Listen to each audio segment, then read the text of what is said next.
Attention crew, it's time to make it so. Reporting for duty are your fearless co-hosts, Crewman PVG, bringing the logic, Crewman Mgyx, keeping it bold, and Crewman Tommy, ready with the photon torpedo of hot takes. From classic episodes to new frontiers, Klingon phrases to Starfleet trivia, no quadrant is off limits. So grab your tricorder, set your phasers to fun, and prepare for another warp speed ride through the final frontier. This is Technically Trek. Laying the course, maximum warp. Aye, Captain. Engage.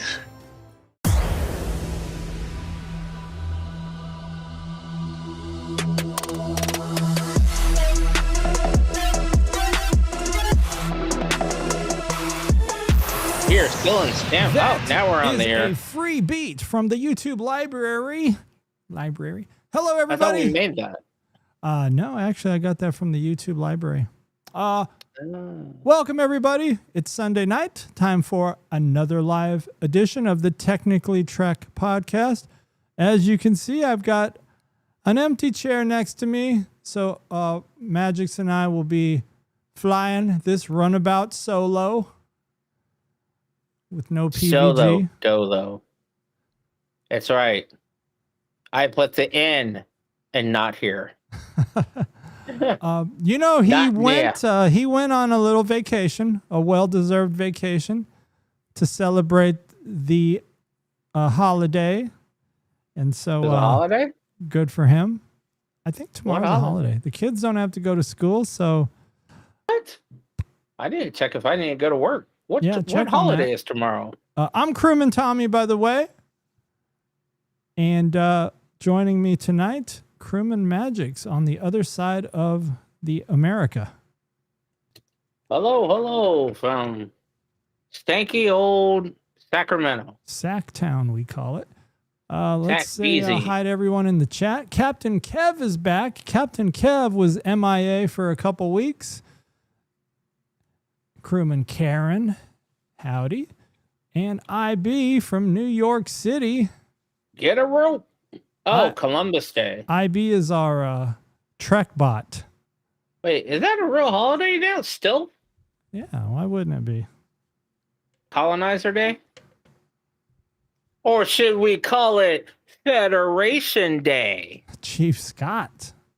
Oh, Crewman Sherry, look at this. Wow, talk about being AWOL. Oh yeah, what's up, Crewman Sherry? Crewman Sherry You're gonna have to. She's gonna have to give us an update on her TOS adventures. I think she's paused for the cause. Oh, okay. She paused for the cause. All right. Yeah. Understandable. We paused about 4 months ago at the end of what? Season 2, season 3? Yeah, I got through season 2 of TOS. I do want to get into season 3 at some point. I don't know if I can. I think I made it all the way through season 2 as well. Man, that was a tough watch. I have a feeling, especially because we're getting into winter, I think I'll be falling asleep a lot. I think I'll have a lot of right after work naps. If I try and watch TOS right after work. Yeah. Just usually when I was watching DS9 and so forth. IB says he's not a bot, a cyborg. An android. He's our Sasha Boudreau. Who's that? Do tell. She's from Peacemaker. Mm. I know. I went DC Comics on everybody. That's fine. It's still better than TOS. Look, I'm not a TOS hater, but I am definitely of the school of thought. It is not the end all be all to Star Trek or sci-fi. It was great for its time, but if you continue to compare it and say it's the greatest ever as of 2025, you're living outside your mind. And when you go back and rewatch that shit now as an adult versus a teenager or young adult or teenager or a kid, man, that is some tough watching. There is some slow episodes. If you've never watched it before, you're right. And if you're of the younger generation, like yourself, then I would say it's a tough watch. It's even if you watch. I've never watched some of these episodes before. Some of them are good, though. You have to admit some are good. Some are good. That's the thing. It's kind of like Strange New Worlds.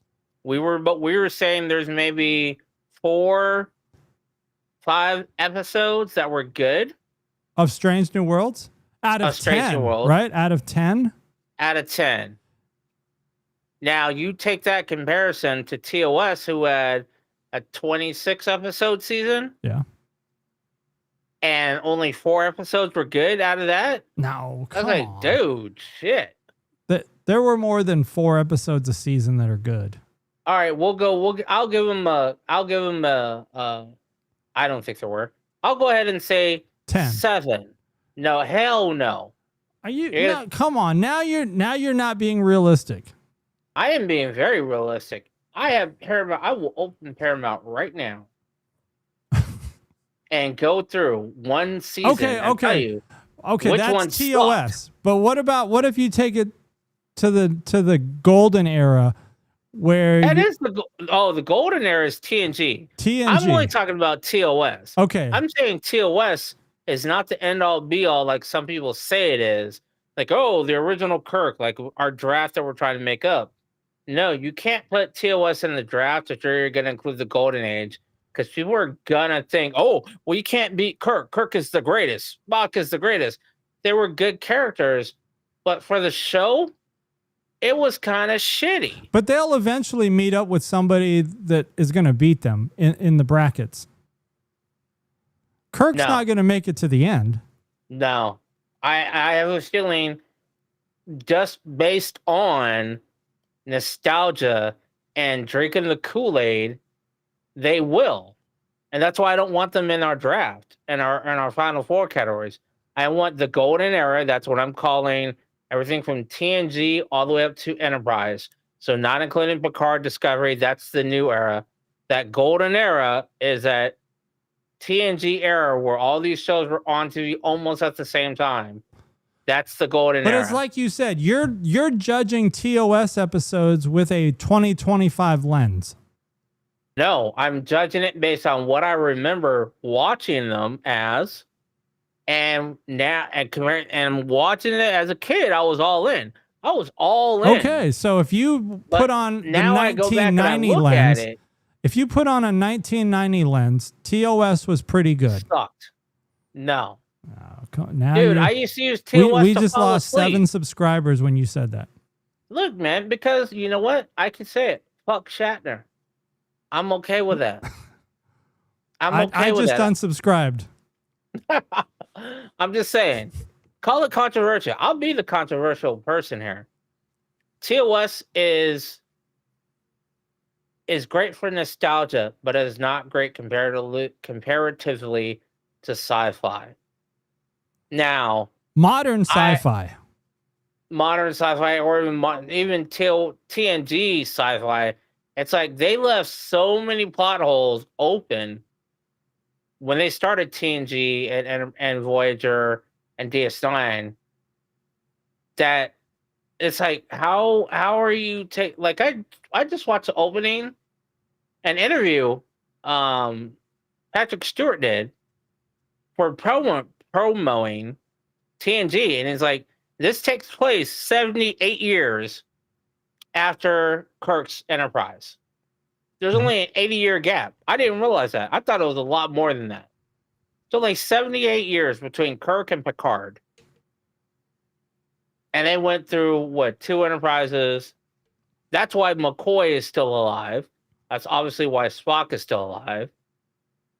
Sulu, I don't know where Sulu is. I was annoyed. He's captain of the Excelsior. Anyway.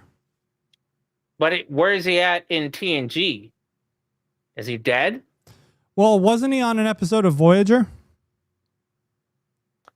That was a time travel episode where Tuvok and Janeway. So if you that was future Janeway.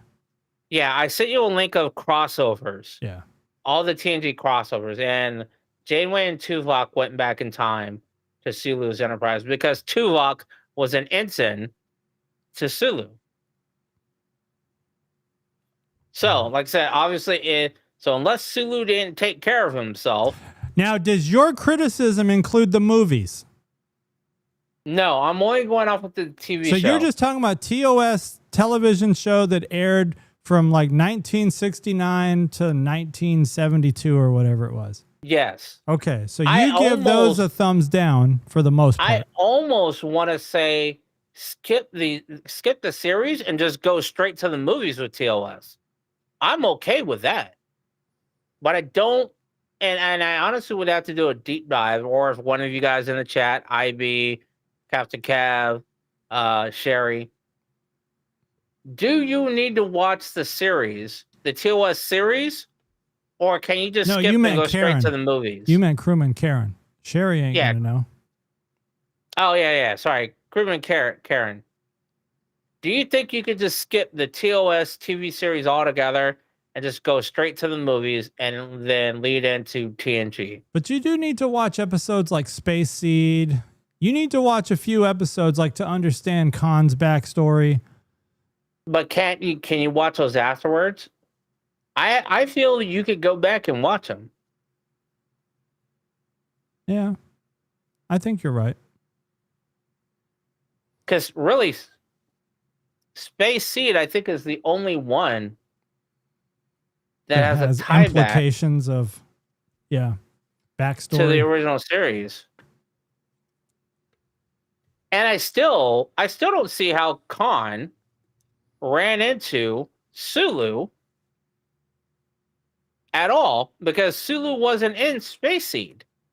Right. And now they've confirmed it on Khan. No. I think because Sulu says he only encountered Khan once, which I would say is from Wrath of Khan, the movie. Not so. Sulu is right. So Sulu is admitting that he didn't run into Khan in the TV series. Right, but here's the thing.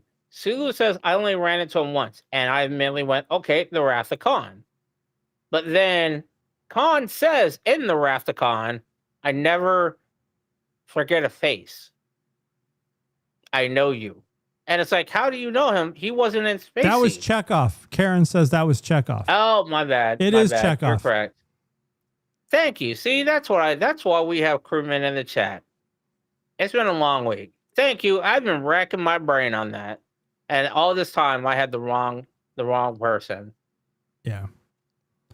But I think the mistake, though, I think it could be a writing mistake that he admitted that Chekhov has said that he dealt with Khan, or Khan says that he never forgets a face. But in the show, Space Seed, they never meet face to face. Exactly. So one theory was, well, maybe he was down in the engine room or in walking the halls or something and just saw him. It was a reach. That. So yes, that was the thing with it. Yes, IB. The reason why Tuvok was the ensign to capture Sulu is because he did have that. Tim Russ had a part in Undiscovered Country. So did Worf, by the way, but that was Worf's great grandfather. Great uncle or something. Something. Yeah, it was. He was their lawyer. I was like, hey, wait a minute. See, little things like that, I went back and when I rewatched the movies, I picked up on. I was like, hey, that's the same actor. But I can't say that on TOS, although Ensign Rand was also in that episode that you mentioned with Tuvok and Janeway. Because she's talking about, oh, you're trying to curry favor by bringing them tea. And I was like, wow, like, is she really like how the fuck is she still here? Like, I mean, I was just like, while we're talking about Khan, give us your reactions to episode 5 of the Khan audio series. In the chat. Let's hear what the chat has to say first. I gotta take a drink. In the chat. I know some of y'all, what was that? Karen, I believe said, no, Captain Cav says the audio podcast is interesting. I have no backstory on the original. Oh, yeah. Captain Kev is able to keep up without having watched any TOS, at least, any like this. I think he said he didn't watch Space Seed, but he still gets it. Yes. IB has a fun fact. IB's fun Chekhov fact could is not true. have met Khan because Walter Cohen wasn't yet hired to play Chekhov's part yet. That's right. All right, so Khan, episode 5. What's your take? Well, Karen has a very similar thought as I have, is she's trying to figure out if we've met the aliens yet in the future. And we are occasionally buffering on YouTube, it appears. I liked it. It definitely goes against my controversy thought of Starfleet set this up to begin with, knowing that Saudi Alpha 6 was going to explode. I think they set them up on Saudi Alpha 5, knowing that 6 would explode, and hoped, or it had a high probability that the planet would kill Khan and all of his people, and it would wipe them out completely, and that would be the end. They wouldn't have to worry about Khan or the augments ever again. They'd be on a planet that was destroyed. I seriously think that they set that up. And I really hope Section 31? I really hope Section 31, they do a podcast where they follow up with Section 31 is the one that did it, and leaks or put some leads, put some hints, put some breadcrumbs in there, and show that Section 31 has been pulling the strings this entire time, pre-Starfleet. So after World War III, and then, most of the world is decimated, this is a secret group that's formed to try and pull everyone together. They have great intentions, kind of like what I tell people now. The only way the world's going to come together is a natural disaster that affects everyone on the planet. A third world or another superpower invades the United States, or one of the United States allies get invaded, and that leads to a massive world war, which leads to massive eradication of a lot of the world's population, nuclear arms, whatever. Or we make first contact, or we have contact with the alien species. Karen says, I don't believe they thought the planet would blow up. Why would they go to what they thought was Planet 6 in the movie? Because if you put them on the planet that's going to blow up, you already know that's going to trigger something. If you put them on a neighboring planet and it has a high probability, let's say there's a 75% chance that they're going to get hit by meteors, or that exploding planet's going to make it unlivable, then you can get away with, oh, we didn't know, oh my, we're going to send a rescue mission. Oh no, but we can't get through. There's too much debris, or there's too much radiation. You can plausibly have a story ready to say why you can't go save the augments that you wanted to get rid of to begin with. Do you think that Marla messed up the whole plan? Like let's say Section 31 was behind something. Do you think that they did not anticipate Marla wanting to go with Khan, and then Marla recording all these logs? I don't think they cared. I think it was a moot point. That's kind of like saying, okay, you want to be a traitor, you want to go against the norm. A normal Federation citizen wouldn't do this, but you want to go ahead and do it. We don't care. Once we put you on the planet, we're going to give you a communicator so you can communicate with us and be like, oh shit, I didn't know I'm getting SA'd by the entire crew here. Get me out of here.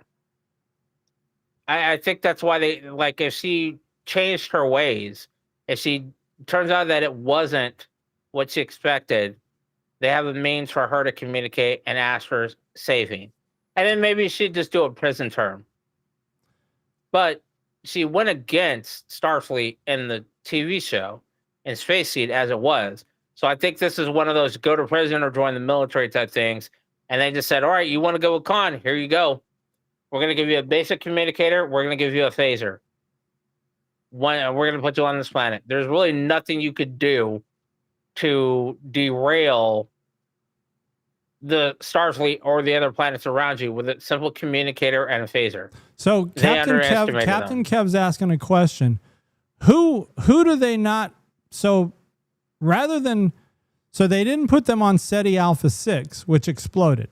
Why didn't they do that? Are you saying they didn't do that for the Federation's, like, to paint this picture that the Federation is good people?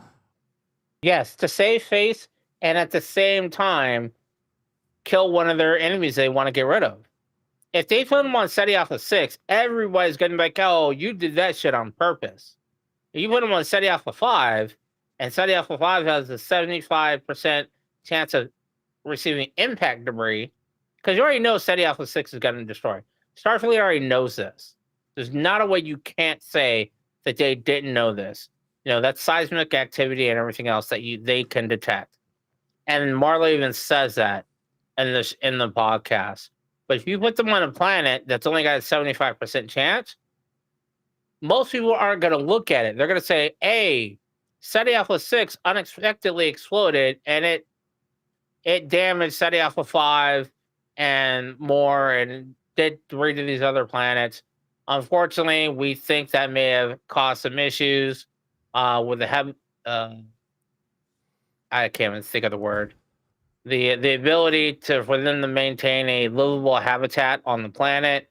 We're going to send some rescue missions. So you're basically saying, oh, this was an accident, but we're going to try and save them. Like, we didn't know this was going to happen. But so you can save face. You're literally causing the chaos and then becoming the rescuer. But unfortunately, you're not able to rescue them because you want them to die to begin with. But you're making it look like, oh my God, there's this unfortunate thing. Let's go save them. It's like you causing the earthquake and then hopping in like, oh, we're the firefighters. We're here to save you. Well, motherfucker, you caused the earthquake. But nobody knows that. But someone that thinks differently and does not drink the Starfleet Kool-Aid like this other chick on the podcast says, you really think the Federation, who has scanned and plotted so many planets, didn't realize SETI Alpha 6 is gravitational, whatever, was unstable. Its crust was unstable. It has signs that it's going to become unstable and explode. Yeah, like, why? So maybe they had a different reason for not choosing SETI Alpha 6. Like maybe it didn't have an oxygen atmosphere or something, right? Yeah, why would I wouldn't do that. Think about it. You're trying to take out your enemy and make it look like an accident. You don't put them on the planet that's going to explode because anyone with half a brain is going to be like, why didn't you guys run a geological survey? You knew that planet was going to explode. But if you put them on the stable planet that's very close and say, hey, we're looking at this M-class planet that's really good. It's got good geographical stability. We're looking at them. And we're going to put them there. But you don't release that, oh, it's close to a planet that's unstable. That's very likely going to break apart. I think because we're not putting them on that planet at all. So we're going to keep them out of danger. We're going to put them on this other planet. Here's my theory, and it's going to go against what you're saying. Because in Starfleet Academy, we already know that it's called the James T. Kirk Academy or whatever, right? So we already know James T. Kirk's name does not get tarnished. So what this investigator is trying to do, the whole premise of this podcast, right, is this investigator is trying to determine, did James Kirk know that he was sentencing Khan and his people to a death sentence by putting them on SETI Alpha 5, knowing it was already going to explode? But I think if that were true, if she turns out to be right, then that makes Kirk look bad, right? It makes him look like he's a murderer. And so his name would not be prestigious anymore. And I don't think they would use his name as the name of Starfleet Academies, in the 31st century. So I think what's going to happen is they're going to unravel some information, like there was an alien spaceship that crashed on the planet. And this is a very advanced alien, right, civilization. They can do teleportation, or not teleportation, telepathy. So they can speak with their mind and all that kind of stuff. So I think what's going to happen is they're going to find out that there was some interference, and somebody is going to have caused SETI Alpha 6 to explode. Now, I don't know if they're going to reveal that in this podcast, because obviously Khan doesn't know it, because he's still going after Kirk, right, in Wrath of Khan, because this is before Wrath of Khan. I think this is what leads. So I think this is what leads up to why Khan is coming after Kirk. Like when you watch the Wrath of Khan, he doesn't really say. I mean, he says he abandoned us here on this planet.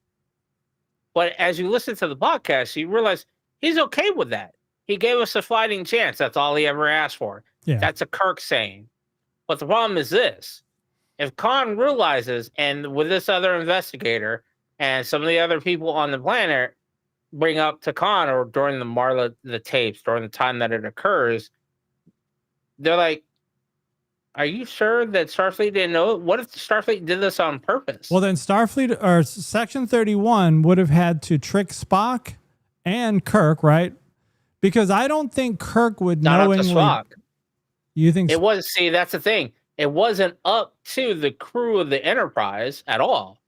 It was like, hey, Kirk, we need you dealt with this guy. We need this is like Kirk being called to the principal office. Unlike the movie, he's not going to bring Spock with him. This is just a Kirk. You need to come in for a meeting. It's like you being called into the room of your boss. You're not going to bring your cube mate or your partner that you work with in. It's you. And they're going to say, what do you think? They should have just dropped Khan out the airlock. I mean, they could have, but again, Karen, you got to stay safe. That's what I was getting to, Karen. According to that investigator that Sulu was talking to at the beginning, Spock did the scans, and he should have seen it. Spock did the scans of the individual planets. So Spock said SETI Alpha 6 has geographical instability. SETI Alpha 5 does. It's an M-class planet. It's got life forms on it. Whether they're dangerous or not, that doesn't matter. You just wanted it to be able to live. Every planet's going to have some sort of creature, predator, prey, whatever.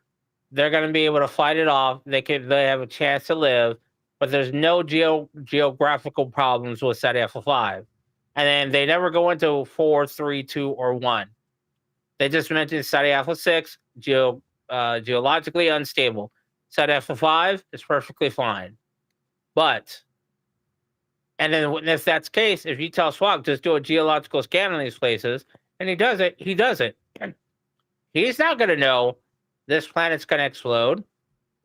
And if it does, like you mentioned, hey, this planet's not going to explode for another 5,000, 10,000 years. By that time, the augments will have reached space travel on their own and probably left the planet. That's fine. They could do what they do. But you send in Section 31 afterwards, and you set off, I don't know, a couple of Mark II, whatever, torpedoes that are buried in the ground to go off and influence that geographic instability. Now you've advanced 5,000 years to what? A couple of months? So, and there's no way that Spock or Kirk would know that. But the admirals and the people above him will be like, hey, we're solving a problem here. Because these people are not only stronger than us, they think smarter than us. They're going to figure out who's behind this. And that's Section 31. Let me drop some honesty on you. Drop it. I'm going to open up here. I'm going to open up. I almost stopped listening to this Khan podcast at the beginning of episode 5. The investigator, I can't remember her name. You know, the person doing the investigation, I don't know if she's a journalist or something. The one who's trying to prove that Khan is not a bad guy. It's so annoying to hear that. Like, obviously Khan is a bad guy because he was like responsible for the eugenics wars, and he was like a Whoa. How was Khan responsible for the eugenics war? I mean, he was the inspiration for all that. No, it wasn't. He was a tool. He was a dictator of like half the world. No, that was afterwards. This is why Starfleet's trying to kill him and all those people. They made Khan. They literally made him, and then they used him as a weapon and his people as a weapon. They mentioned that in the podcast by a couple of the other people talking, and then Starfleet couldn't control them. Okay. And then they said, "Well, we want to go on our way. You won't give us a spacecraft. We're going to take one." Right. And then henceforth is where you got Space Seed. He didn't create any of these wars. They're a result of it. And that's why I'm okay with her saying he's a good guy, because think of it this way. Let's say it wasn't an augment. Let's say it was just a highly trained military personnel. Let's say it was every Navy SEAL and every Delta Force military person in the Army or in the armed forces today, and they came home and they said, "You're treating us like shit. We don't want to take this anymore. We want to leave. Give us some of your scraps and let us leave."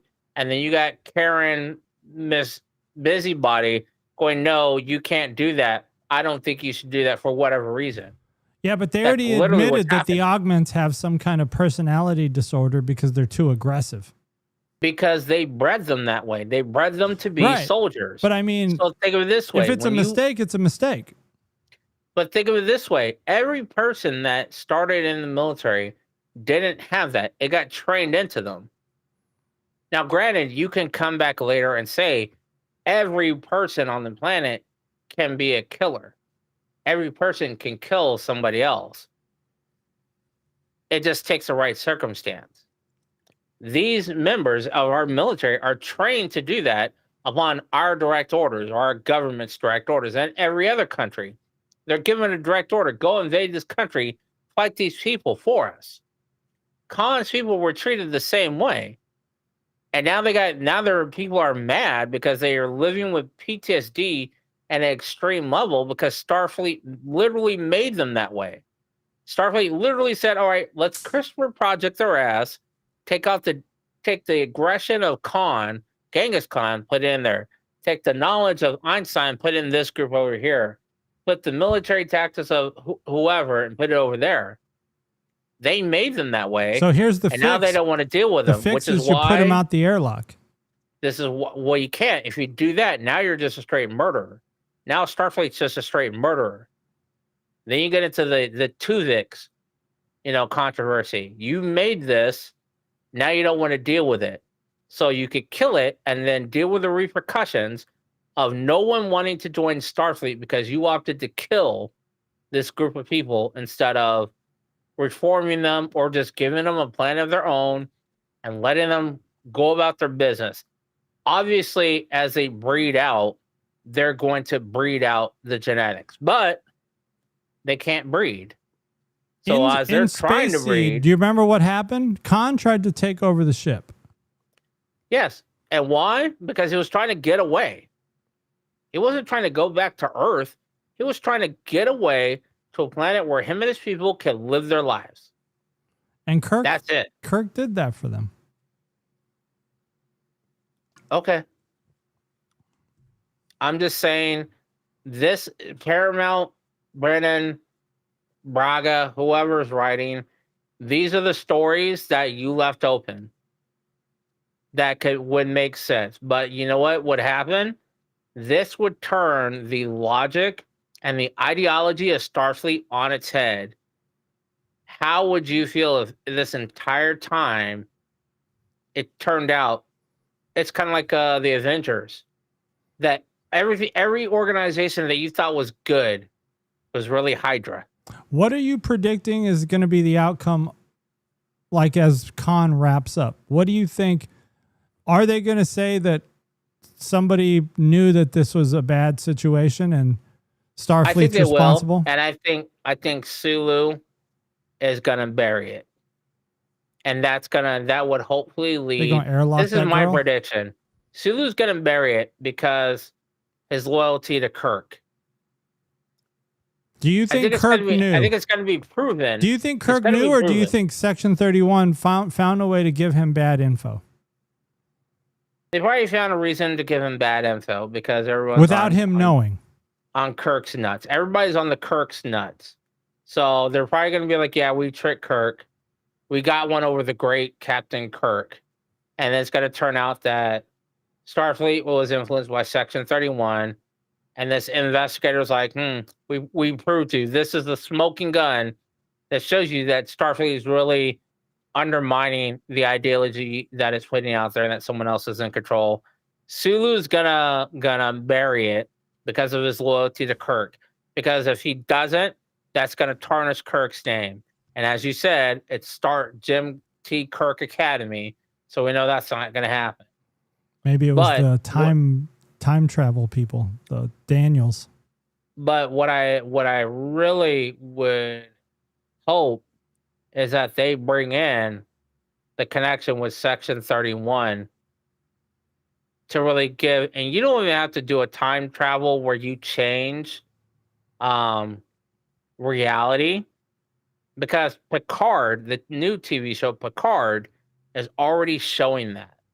That's why the new episode of the new season of Envision of Picard is so dark. Because like it's now making its way back around. What comes around goes around. Section 31 started dark, and it put out this mask of, oh, we're Starfleet, we're the greatest. Oh, we're all good. We're your saviors. And then turns out, like in Picard, it's like, man, you motherfuckers are all drinking the Kool-Aid. Starfleet is not the bee's knees. What is? I think it's gonna come down to What do letting you everyone prefer? live their life. The Klingon Empire, the Romulan Empire, Cardassians? Well, actually, let me back it up. It started with Picard. It ends with, ironically enough, Discovery. Discovery shows how dark the world is, and and this is why it took Starfleet so long to come back. And I think they had what was it? 2 planets were left, 3 planets were left to Starfleet, and Earth was one of them. Even the Vulcans left. I think a lot of it was because they hid. I think Starfleet knew the cause of the burn. They knew, they had a hint at what it was, because they blocked everyone in Discovery from getting information on it. And it took Discovery coming from the past to see it and be like, oh, well, you could easily just block everyone, say you don't have access, because no one could show up at your door because no one's got warp travel. But Discovery doesn't need warp travel. And they decide, hey, you know what? This was an outpost. This had a whole group of people on it that were part of the Federation in this dilithium-enriched area. Why didn't y'all knew this was here? You talked to everyone else out there. You knew this was here. Why didn't anyone come here? Even if it took years to get there, months to get there, you're Starfleet. You got all these other ships. You had communication. Why didn't you send anyone here? Because they didn't want people to find out. They didn't want people to find out that the outpost that, I forgot what Saru's people were on, was a Starfleet outpost. The burn. I was thinking about the burn, and I was thinking about time travel, because they always show people time traveling back in time. But why wouldn't they occasionally take a trip forward in time to see how things are going? And they would eventually realize, oh shoot, in 200 years there's going to be this thing called the burn. So maybe what we do is we remove all the dilithium from our, like, we know when the burn's going to happen, so let's remove all the dilithium from our warp cores so that our ships don't explode when this thing happens. Like, why wouldn't they have done that? I don't know. That's just a thought. I honestly believe they don't have the ability to travel into the future. They can only go backwards? They can only go backwards.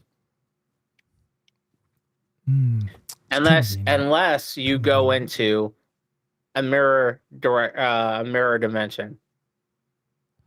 IB says the temporal prime directive.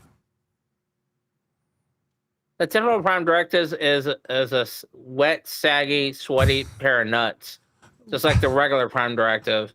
You know, it's something that people say, "Oh, we got to go by this," but it's made up by just regular people, like the regular prime directive that no one follows. I was thinking about the prime directive. I think about a lot of things, but I heard a conversation about the prime directive and how somebody was trying to explain the prime directive, and they said, you know, like, we're afraid of your technology because oh no, it was some clip from TNG where Picard was trying to explain the prime directive to somebody from a planet that didn't have warp travel.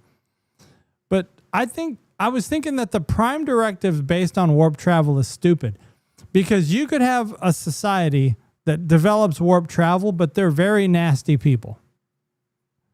Right? Okay. And you could have a society that doesn't have warp travel, but they're good people and they're kind and they would probably be good Federation partners.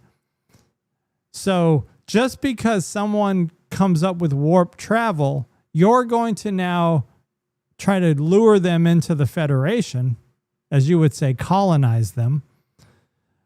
But they could be a terrible society to bring into the Federation versus somebody that maybe is close to developing warp travel, or, you know, who cares?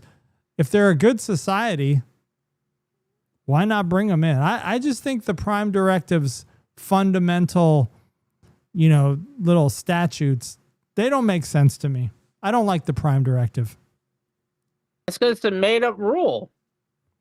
It's literally a rule to keep the lemmings in order. Because think about it. If Section 31 already knows about time travel, because I honestly feel, I don't know, did I give you my theory on this already? Section 31 was created by someone from the Terran Empire that accidentally time traveled into our dimension and got stuck here. What was that? And Lorca? realized that Lorca? No, not Lorca. I mean, it could have been Lorca. No, yeah, it could have been. No, Lorca died. I mean, but he could have started Section 31.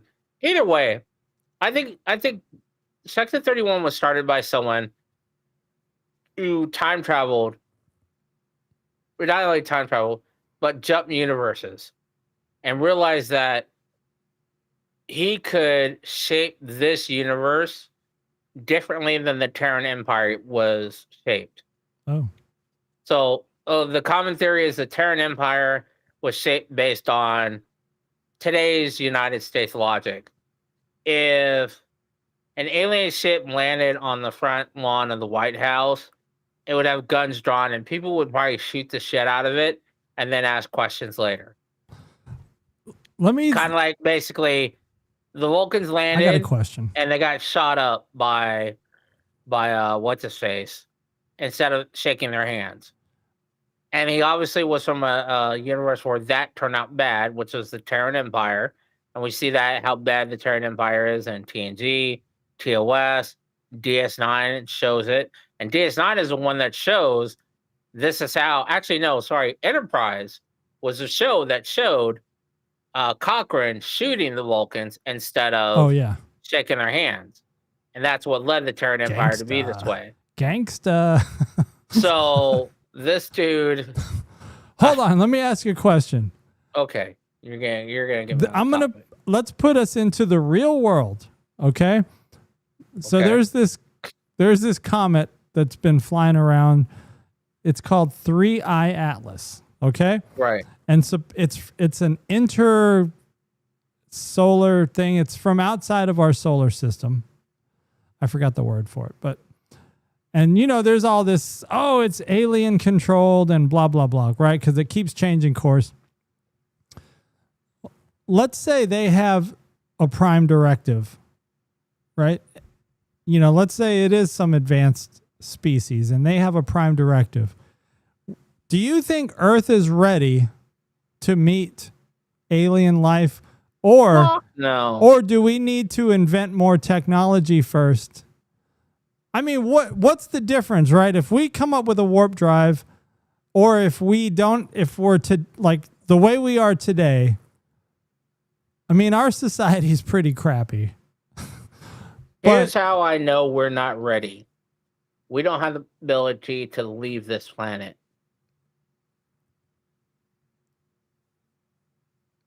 We don't have any. What about going to the moon? Even if we haven't gone back to the moon since the 70s because we lost the formula. Hey, let me ask you a question. Did we really go to the moon? You know what? I'm going to say yes. Reach down into your feelings. I'm going to say yes because there is apparently a. Did you see pictures? Did you see pictures of the ship that we took? Did you see pictures of like Apollo 13 or whatever it was? Well, yeah, Apollo 13 had from the like movie. some foil. Didn't it have like foil siding? Oh no, that's the LEM. Yeah. It had lightweight siding, but those are the other things were used to reflect radiation and not solar waves, but it's used to reflect UV rays and shit like that. But that's the LEM. That was the landing module. So John B, John B's saying that once we have warp drive, then we are eventually going to run into the galactic community. I don't even think it's warp drive. I think once we have adequate space travel, then we will run into it. Because if this what did you say it was called? I3 or 3I? 3I Atlas. 3I Atlas, if it is correcting course and everything, it very likely picked up. You realize how much shit is floating around this planet? It's getting to a point where we're not going to be able to go into space because we blocked our own way with so much crap floating around the planet that you can't get out. Yeah. So I think, I mean, if you really think about it, I know I joke about it a lot, and I touched on it last week. The Voyager probes are the two furthest things that are out there, and they're still transmitting. Yeah. It takes a really long time for us to get their signals back, but they are still transmitting in basic radio signals, which are not, you have an antenna that's directed one way, but there's other shit on there that's broadcasting everywhere. You have radars and things like that that are broadcasting in all directions. So if we're already at the very edge of our galaxy, actually, we already surpassed it. Someone else could have picked up that signal and be like, oh shit, somebody else is out there. Send a probe. All right, here's the better question. All we know is that 3IB or 3AI Atlas. 3I Atlas. I'm just going to call it Atlas. All we know is Atlas could be a probe. Atlas. Could be a probe from outside of our solar system. The 3I just means it's the third interstellar object that's entered our solar system. Okay. Atlas, if Atlas is just a probe, that means that there's possibly another. First of all, it's big as shit. So we can't. I think it's like 50 kilometers wide or something. And Voyagers are the size of. It was passing close by to make sure we still had whales. It was Voyager and Voyager 2 are the size of, what are those little kid cars that you got one for kid? That have the yellow top and it's like a little buggy you sit in and you, like those little around. Fisher Price. Yes, that's how big Voyager is. So if our probe is that big and their probe is so much larger, there's no way we can compete. Yeah. No way. And if it is if it is manned by beings and they're correcting course and everything else, even though they're not going at faster than light travel, they found a way to leave their planet and their galaxy and travel to another one. We can't even do that. We can't even leave our planet and go to Mars with man beings. Do you think? And then come back. Do you think other? Okay, first let me ask this question. Okay, and I don't know if I've ever asked this question. Too bad PVG's not here to just give yes or no answers so we can get answers. Do you believe there is alien life out there in the galaxy somewhere? Yes. Okay, so you're saying we're definitely not alone. Yes. Okay. Wait, let me ask you that question. Do you believe that there is alien life out there? Yes, I think we would be arrogant to think we're the only ones here. That's my thoughts exactly. So here's the thing. Do you think alien life out there has a prime directive? I don't know. Or would they or maybe they're not, well, the universe is big, right? So it's hard to think of it this way. We call something a prime directive because we have entertainment. If we didn't have entertainment, we wouldn't have what's called a prime directive at all. It's purely based on entertainment. There's no rule like that for the U.S. that we're aware of. Right. Other than you can't just go colonize another place anymore. It's like playing a Monopoly. Well, I mean, if we find some island out there that no one's claimed and it's got a bunch of oomfoofos on it, all of the world has been explored. All the slots on the Monopoly board are taken. Someone that we know of. To it, or it's universally claimed that no one will take this. Everyone shares it. You can go visit, but no one can claim it. Yeah, that's what there is. Everything is already taken. So I think I don't think if you have another species that has some sort of prime directive, they're very likely on the same level as us. They're probably humanoid. They think in the same manner. They have logic. They've gone through the same shit, very similar to the same shit we've gone through. Art Clark says, why is it possible that humanity is the most advanced species in the universe? What do you think about that? We're the most advanced. No, because again, we can't leave the planet. We can't travel to another galaxy. But maybe nobody else can either. Then what is Atlas? What do you think about the pyramids? Do you think somebody came? I'm not going to say that they're landing pads for aliens, like this is Stargate. But have you seen the information about those pyramids? How they point to certain, like the way they align all the pyramids, like the ones in Egypt, the ones in South America, they all point to different, like important points in the, space in the sky. Yeah. Why would they not? I mean, I guess this is where my Stargate knowledge is it and possible my curiosity that comes aliens helped build those pyramids? It's very possible. Or what is your thought in percentages that is what happened? I've never gone into deep into 50-50? I do understand why they would match astrological signs, because when they were built, people were still worshiping astrological signs and stories told about the astrological signs. How could a pyramid in South America and a pyramid in Egypt point to like the same exact coordinates or something? Man, do you really want to get into that? Because this goes into a whole thing. If you want the answer, I will tell you this, and y'all could clown me if you want. Online, I don't care. Go ahead. We already know that the planet Earth had one large continent, Pangea. Right. One supercontinent.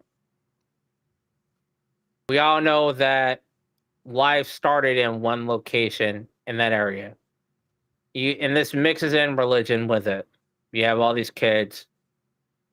And the kids are told, just like any child, I don't know. I know you've told stories to kids to get her to go to sleep. But like many parents, they tell their kids a story and the kids go to sleep.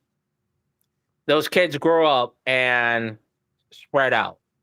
The families spread out, and they go to in all directions: northwest, southeast, southwest, all of that. The kids spread, but they're all from one family, and they all heard the same stories, and those stories pass down.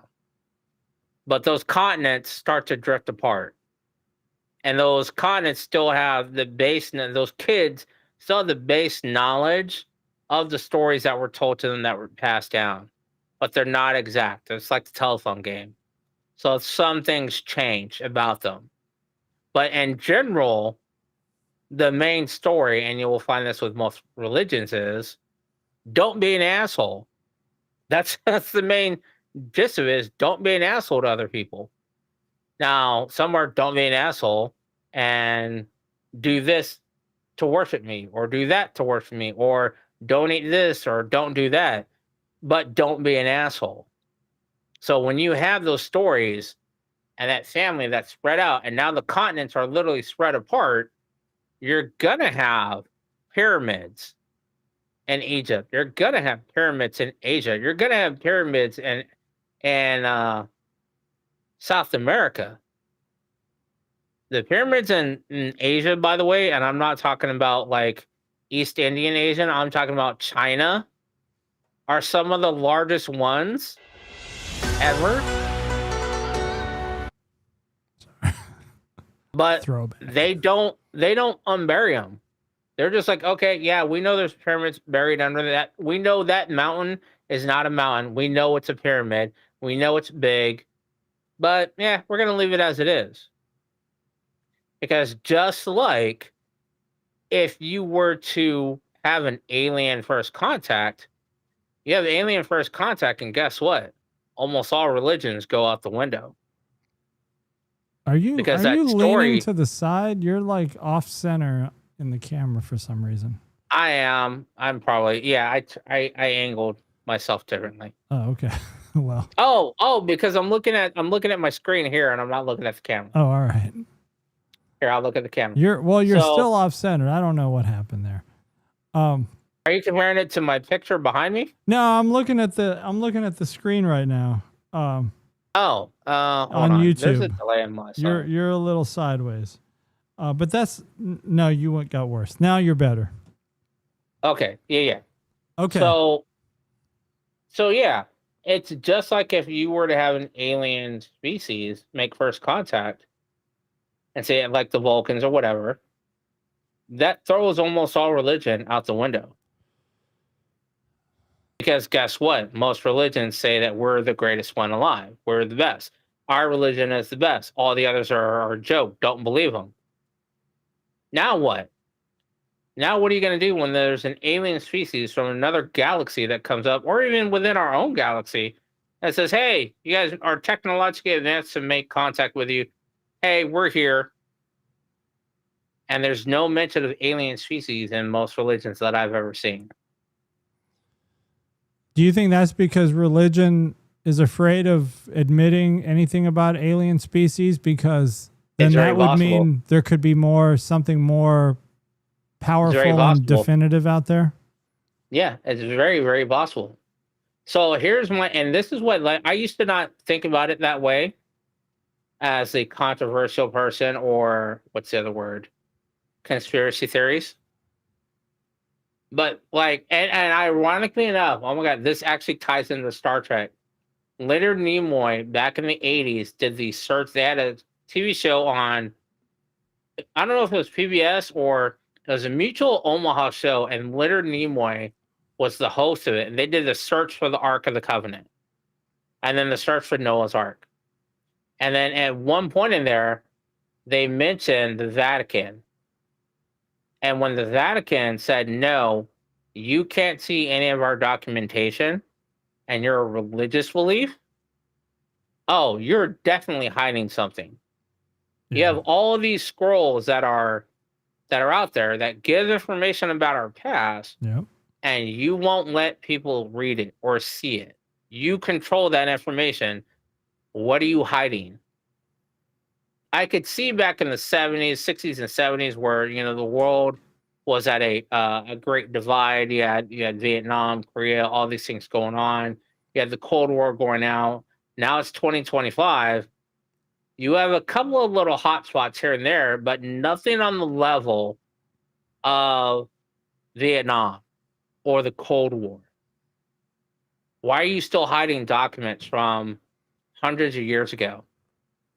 Why are you not only, they only allow, I want to say professors and priests, and you have to meet a certain classification to go into some of these places in the Vatican or see these documents. And I'm not talking about, oh, you have to pass the protocol of handling delicate documents. I mean, you could just literally be like, hey, you're a professional, turning pages. Awesome. I don't want them destroyed either. Okay, let's start out with page number 1. Snap. All right, turn the page. Thanks. Snap. Turn the page. Now all these documents are digitized where the world can see it. Why won't you let the world see it? What are you hiding? Are you saying they're Section 31? I mean, I'm not saying that they're Section 31, but they definitely, you have your own city, you have your own country inside of another country. It's the only country that is surrounded by another country. But if it definitely gives the idea that if you, like Captain Kev says, if you allow the truth to be seen, you disrupt the very foundations of hundreds of countries. It's literally it could be the equivalent of saying, here's first contact with an alien species. If you have a document that says Buddha was just a guy that was traveling on the road with a guy named Joseph and his pregnant wife in the Middle East somewhere, and they came across another dude who's named Krishna, and he was from Hindu, and these guys were all literally like reservoir dogs walking down just a dirt trail, and they're exchanging stories. I forgot what the one was, like Alibaba and the 40 Nights, or I forgot what it was, where they tell a story as they're on this long ass travel, and they're on this long ass travel because they're walking. They have no cars, they don't have any horses, they're walking. So this could be a few years worth of stories being told as entertainment. And guess what happens? You've now debunked a bunch of different religions that people had this faith in and believed. And if you take away that and just tell them, hey, Christianity, this was just a bedtime story. How many wars were fought over Christianity or Catholicism or Buddhism? That's why Section 31 controls everything. It takes away that illusion of grandeur. Because right now, all the religions have the illusion of grandeur that they are the number one religion. Catholics think they're the number one. Christians think they're number one. Buddhism thinks they're number one. Hinduism thinks they're number one. You know, all of these are saying, hey, we're number one. Yours is crap. Captain says it all works for civilization building, even with the massive downsides. I used to have this theory that it's crazy, right? I used to have this theory that Gene Roddenberry was from the future. And he just came back in time and made a fortune by writing Star Trek stories. And other stories too, right? He has other shows. Nah, I think Gene Roddenberry was the Padawan to Isaac Asimov, because all of Gene Roddenberry's stories are based off the stories that Isaac Asimov originally started. Like the three rules of robotics. That's what Data is based on. That's what I Am Robot is based on. Or iRobot is based on. Same thing with Blade Runner.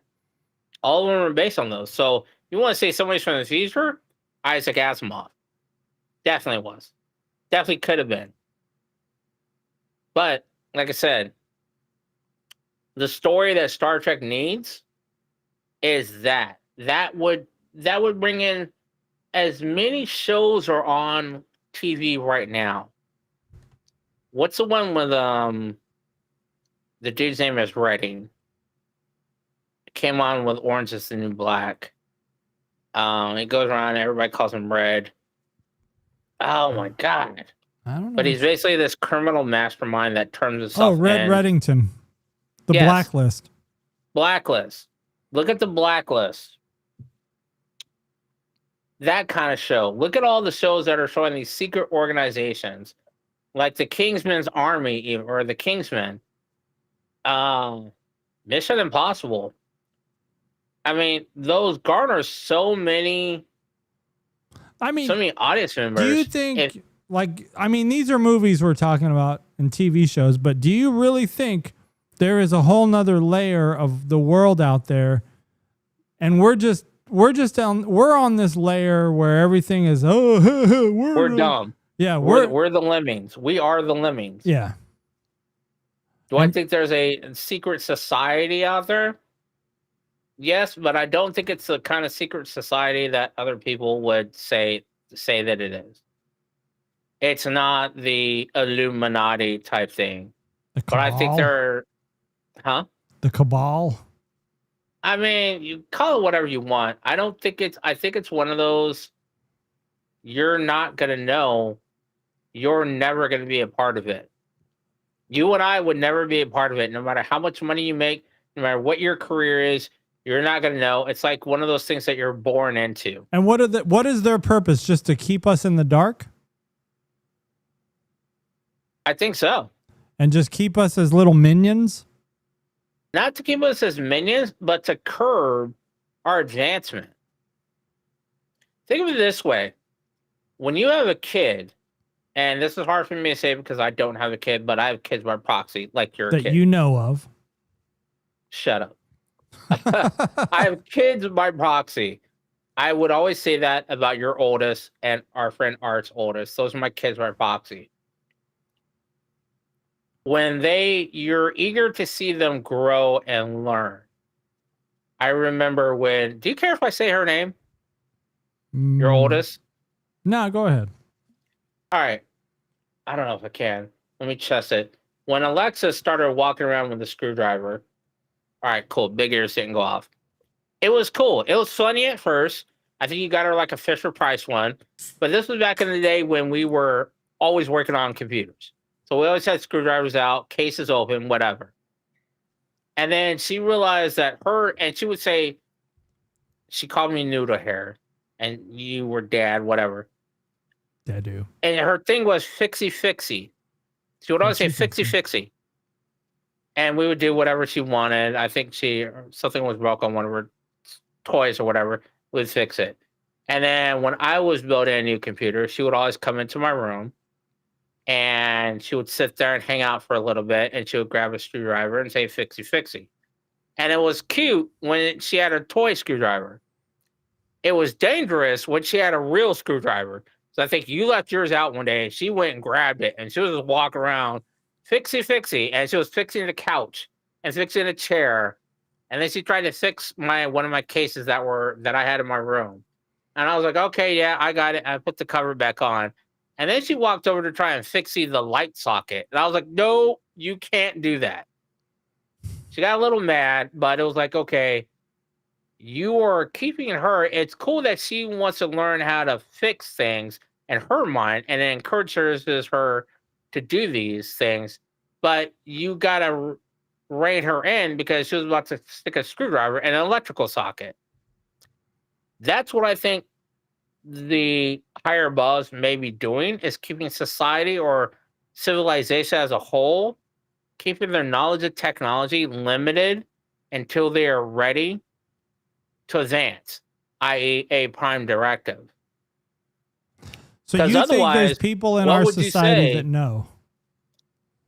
I think there are certain scientists and whatnot that are in the know. I mean, hell, people didn't want the CERN, the particle accelerator. The particle accelerator to get turned on because theoretically it could create a black hole. Yeah. Well, they've limited what it could do. Doesn't mean that it can't be done. How but do we I know think, it didn't create a black hole and we're not living in it?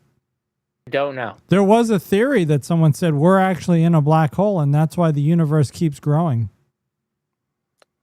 I don't know. But when you take a look at, so all these, we're talking about the advanced things that we don't know. Okay, great. We don't know the advanced stuff. All right, awesome. We don't know the future stuff, the stuff that's happening right now. We don't know what's happening with CERN. All right, well, let's go back to the Vatican. Let's look at what the Vatican says. And you have a group that says, no, you can't. Well, why not? It's our history. We lived it. It's not future technology, it's the past. Why can't we read about our past? What is so dangerous about our past that you don't want us to know? Well, And and no the one's been readings, able the to- readings that are available to the public are going to be what they want you to be able to read. Exactly. The readings that they want available to the public. Everything should be available to the public. If it's not available to the public, why not? What is so dangerous You about can't literature? handle the truth. Pretty much, yeah. Well, I mean, what exactly is so dangerous about the past that you don't want people to see? Do you want people, and I can only speak on Christianity because I grew up knowing about Christianity in the Baptist church. Do you want people to know that, Jesus has children out there and their names are this, this, and this, and their family tree is this, and they moved different directions? Do you not want people to know that? Do you not want people to know that Stonehenge was really a religious place that's marked in Vatican documents somewhere, and it's by X amount of people? I don't know. But for whatever reason, they don't want people to know what it is. And that in itself should question everything. Oh, you can even go middle of the road and look at JFK. Look how long it took for the Warren report to get released to the public. Why didn't you want people to read that? Why did you not want people to know the truth of what was written? Right. It's not gonna affect the everyday life of someone right now. No one in the Warren Commission. It's not going to prevent JFK from dying. Again, he's already dead. Same thing with Jack Onassis. The main people that are involved are already dead, unless you're going to reveal the truth that these other people were involved and they're still alive and were never held accountable. They're on the other side of the ice wall. By the way, Actually, how you say I'm this is episode 35. We started this podcast, I think, in February of this year. About then, yeah. So I think, we're still having fun. We're still doing our thing, growing a little bit at a time, which is fine. We have some good conversations. This is one of those deep conversations. PVG's really missing out, taking the night off tonight. So IB says, I once read a quote, all of history is the struggle between secret societies. It could be. It could be the whole reason why we're going to war right now. But we don't even know about it because there's other layers of these secret societies that are having battles with each other. And like you said, we're just ignorant. We're naive. So think of it this way. This is crazy conspiracy. All right. We got one secret society, let's say in the US. We got another one in Britain or wherever. And they need to get documentation out of wherever we hold our documents at. Let's say it's Fort Knox, because there's no real gold in Fort Knox anymore. But it's highly secured still. But you got to find a way to distract almost the entire country to get this information. We're talking like Mission Impossible style. Got to sneak in through the vents type shit. And you got to create a massive thing. So you have 9/11 happen. Distraction? Diversion? Diversion. You organize it. You sacrifice it. You sacrifice that pawn so that you could go do something else. Oh, well, that something else is you actually needed to trigger a way to have U.S. armed forces go out to the Middle East to do something else, to get another piece of information. Let's say you're collecting pieces of a puzzle. And then I'm just saying this because we don't know what happened. But you say you're going there because of weapons of mass destruction. And you're gonna have NSA knocking at our doors soon. I've already had whatever. So you send in and you start the Afghan war. You start Desert Storm, Desert Strike. Oh, you're saying Desert it's a Shield. false flag. Whatever. I don't know the whole new terms that these young kids are Come calling on it. now. But you go to war over there, and it's war. It's to take the general public's attention away from what's going on, what really needs to be done. Look at some of the things that were passed during Desert Storm. Look at some of the laws that were hidden in there. Look at some of the laws that are hidden in there now, and they were like, hey, well, shit, we got that to work. Let's do something else, but let's just try it without the war this time. And you look at things that are laws that are being passed that have hidden agendas and co-laws that are put in there that have absolutely nothing to do with the primary one. But in order to pass the primary one, you got to include a bunch of these little ones. Like there is a protocol in place for a zombie apocalypse that they literally aired on what was not CNN. What's the other news station that used to do a news 24 hours a day? I don't know. CNN's the only one I know of. They used to show like Congress sessions and Senate Oh, sessions. C-SPAN. I think they showed it on C-SPAN. And I remember this. You could thank your child for this because Alexis came out. We had a McAllister evening, and I was like, I'm not tired. I'm going to watch TV on the couch. And you're like, well, if Alexa wakes up, she'll probably come out there and want to watch cartoons. And she did. And we started watching Powerpuff Girls. And she finally fell asleep. And then I changed the channel. And I landed on C-SPAN, and they were doing a coverage of one of the space shuttle missions. And I stopped because the guy kept saying wobble. Like the song, wobble, wobble, shaky, shake. The guy was talking about a piece of equipment that was wobbling. He was like, yeah, when I turn the screw here, it's got a wobble to it. What, NASA, or Capcom, what are we doing? I'm like, yeah. And they're repeating, so-and-so is saying, yeah, it's got a movement, a wobble. And then the C-SPAN guy is like, what's happening now is astronaut Smith is telling the Capcom that the tool he's using when he applies pressure is creating some sort of movement. It seems to be like a wobble. And they went on for like 10 minutes about a wobble. And I was like, how are you doing this on national television like that's going out live?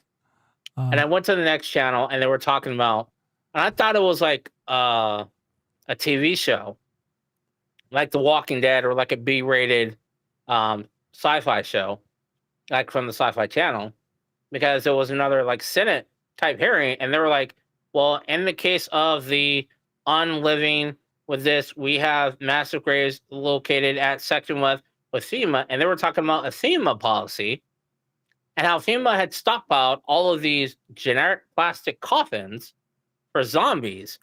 And you gather that by listening to the entire thing, but they kept saying redacted, was so-and-so redacted. And this was when the whole, I want to say the splicing, people were eating people's faces in Florida was going on. And that was real. I was like, this has got to be joking. And I went, because cell phones didn't have the kind of coverage we had then, but the internet was there. So I went to my room and I Googled and went on to C-SPAN. And yeah, they were talking about FEMA's locations for mass graves that would be used for natural disasters like hurricanes, or in this case, a zombie apocalypse of the unalived reanimating themselves. And I was like, what the fuck? But then that kind of coverage stopped like 2 weeks later. Never saw, like, if you ever wonder why I was watching C-SPAN online on my computer, that's why. I was trying to find another one because I knew none of y'all would believe me because none of y'all did. Y'all were like, yeah, you're bullshitting.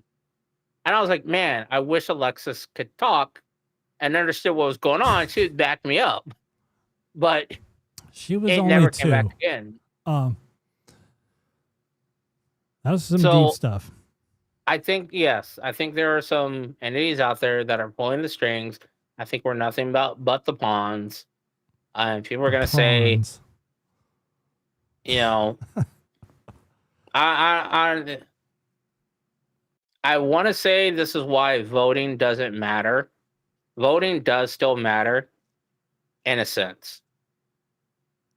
But as you've seen, as we've gotten older, we've both seen how voting really doesn't matter, because if it doesn't go the way that the powers that be want it, they'll just say, "Oh, well, there was a voting discrepancy. We're gonna have to have a recount. Oh, so and so fiddled with the machines. Oh, you don't believe us? You literally get the con issue. Oh, you don't believe us? We got a whole nother group and another city saying that they're getting the same thing." And it's like, you literally caused the disaster, and then you create yourself to be the hero to fix it. And you have to employ all of these other larger entities to back you up, so that when you tell the lie, you're not telling the lie straightforward.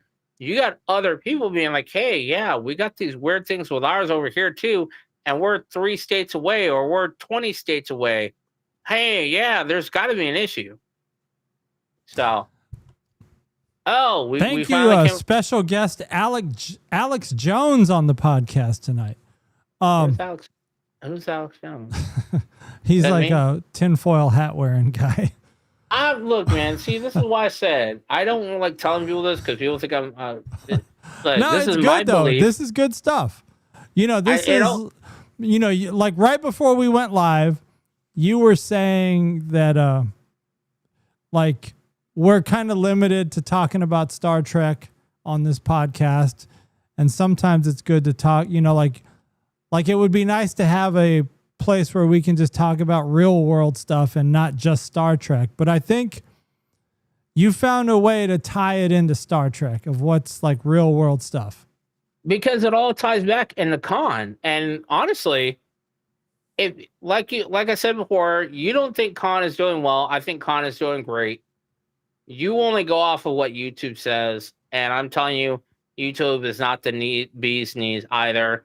There's so many other platforms where geeks that are diehard Trekkies are listening to con at that reflect nothing to do. Paramount probably doesn't even know they exist, but I was they're not gonna surprised that track it. I wonder why they don't show Con on Paramount. Like, why not just have it available on Paramount, since it's a Paramount What, on the TV? Yeah, because just- it's a podcast. I know, where you can just click it and listen to it right on your TV in the Paramount. What are app. you going to show? What are you going to show? The same thing they show on YouTube, where it just shows the picture and the wave meter. And this is why people don't look at it on YouTube, because nobody wants to look at that same picture for 55 minutes. I mean, that's where I listen to it, and it's fine. I'm good with That's it. you. You probably pay for YouTube also. I do, because Exactly.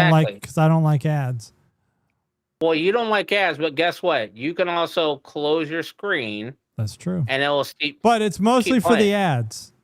Mostly for the ads. That's why I pay for YouTube Premium, is because I don't like ads. That's you. Other people pay for it for other reasons. But guess what? Those YouTube Premium people are the only ones listening to Con on YouTube. Probably. Everyone else is using Spotify, Apple Music, Amazon. I believe it's on Amazon's podcast or music app as well. Places where you can close But here's my your phone point. screen and the audio will still come through. My point was, if it was doing well, Paramount would brag about it. Paramount don't know shit. Paramount don't know shit. Everybody's looking. Companies are always looking for a reason to brag. If a Paramount show does don't good, know they're shit. going to brag. Hey, Paramount, if you're listening, how about you pull the numbers from all the other streaming platforms that Con is broadcasting on, and then you'll see their real numbers. Stop reporting on just YouTube because you have an No one's agreement reporting with them. on YouTube. I'm just saying, I just watch the YouTube views and it's low. Because nobody watches on YouTube unless you have YouTube Premium. Right. But there's no other way to know numbers. So you can only gauge it off of YouTube, because that's the only one that's publishing Right. numbers. You can go to Spotify. But they're not publishing numbers. The user can go in, and when you broadcast and you put up a stream, you can see it. You can't see how many other people watched it. You have downloads. You have view count. You have a play count. Amazon has a play count. Hey, hell, SoundCloud has a play count. Well, then how come you're not telling me how many people have watched it or you listened to it? Because I don't give a fuck about what they're listening to it. I literally have Con on Podomatic. Hold on, let me open my app here. I have it on YouTube. I listened to the first 2 episodes there because I listened to it at my computer. And then I haven't listened to any of them after that. I listened to it on Spotify because I can play it in the car, headphones with the screen closed. I also have it on Podomatic, which is a podcast. I forgot what it's called, aggregator, something like that. I have a bunch of different podcasts on there. I don't know if my Audible still works. If it was working, I would have it on there as well. And I believe iHeartRadio, and I think Amazon Music. No, I don't have it on this Amazon Music because I canceled that account. Oh, okay. So I have it on like 5 different streams that you can listen to it. Paramount's simply not pulling all that information because I don't think Paramount has any intention on moving forward with other series like Con unless you have celebrity status people push for it. I mean, They're not gonna listen to us. They got some celebrities on the Con podcast, like Sulu. Mohinder is the voice of Khan. You don't have freaks on there saying, hey, you need to do some more of this. Hey, Saved you know by what? the Bell. I can get my my other crewmates. We could do some TNG episodes here and there, fill in the gaps. Archer, All right. what's his face could do those. But you don't. Let's talk about Starfleet Academy. Did you watch that new trailer that came out of Starfleet Academy where they try to pump it up? I mean, these trailers look good. Obviously, trailers are going to look good. Trailers are going to be the best of, like what that show could possibly be. Because they're going to take the best clips. They're going to take the best 30 seconds of 10 episodes and put it into a little trailer. Oh, okay. But even Captain Kev, though, is saying he thought it might have been boring. Well, I took some screenshots of some leaked Starfleet Academy footage. Let's walk through this. This is probably going to get us banned. Hold on. I'm still trying to get your URL. Can you see it in the Ninja? No, I'm pulling it from the YouTube technically. Oh. All right. So here's a shot. So I'm trying to get there. Here's a shot of the ship that they're in on Starfleet Academy taking some fire. They're getting shot up. Hey, I think you got a spelling mistake. Is that supposed to be challenge or challenge? No, it's challenge. Oh, That's the website, challenge. That's where the brackets are. I didn't even talk about that slide. I skipped over it. Oh, damn it, Bobby. But now we're on the explosions. This is leaked footage from Starfleet Academy. This is not in the trailer that was put out or any of the photos. So this is an explosion that's hitting near the deflector. And you see how it's got that little triangle-shaped deflector on their starship? Hold on. Where am I looking at this at? In Ninja or? Yeah, Ninja. In the share. Oh, okay. I see something there. So there's like something is firing at the ship. I forgot the name of their ship. This is a shot from sickbay, and that's the half Jem'Hadar girl, Right. who's in sickbay. I believe it's sickbay, like she's getting treated for something.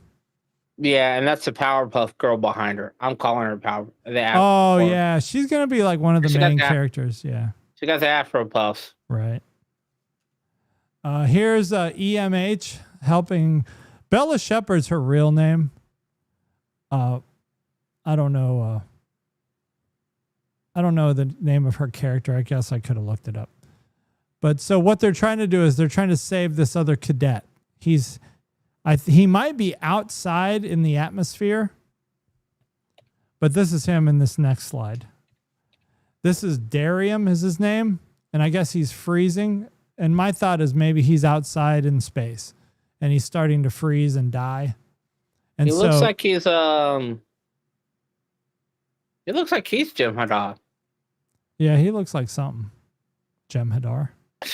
Jim, what did I say? Jem'Hadar. Jim Hadar. Hadar. Ah. Hold on, let me do. Oh, what the hell? Oh, Paul Giamatti. Yeah, he's gonna be like some bad guy that kidnaps kids or something. Okay. I'm gonna take your test real quick while we're talking about this. So this I'm might gonna this dig might it be out. my last slide from the leaked footage. Okay. Okay, so yeah. So this leaked footage, I think I might have shared this with you guys. Some guy leaked out this footage from Starfleet Academy. And it's like a strange guy. It looks like he's leaked out the Epstein files too. Like he's leaked out some weird stuff, so I don't want to I don't know. He might be NSA or something, so I'm just being careful. But he definitely leaked out like a few minutes of footage from Starfleet Academy that wasn't part of the trailers.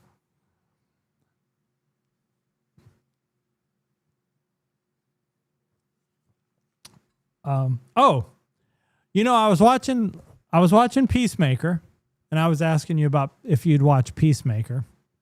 You want to watch the one episode where they show he's got the whole multi-dimensional closet? Yeah, so you know who Saul Rodriguez is? She is the No. cyborg, Sasha Bedreau. But she's also Dr. Teresa Ramirez from Picard Season 2.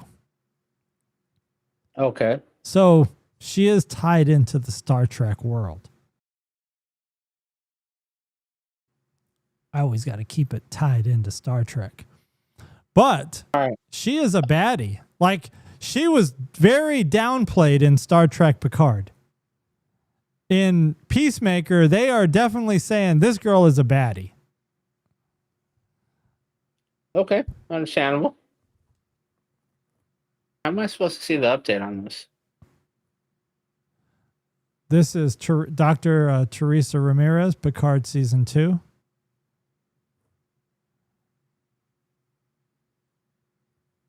Yes. Agree. Is she gonna?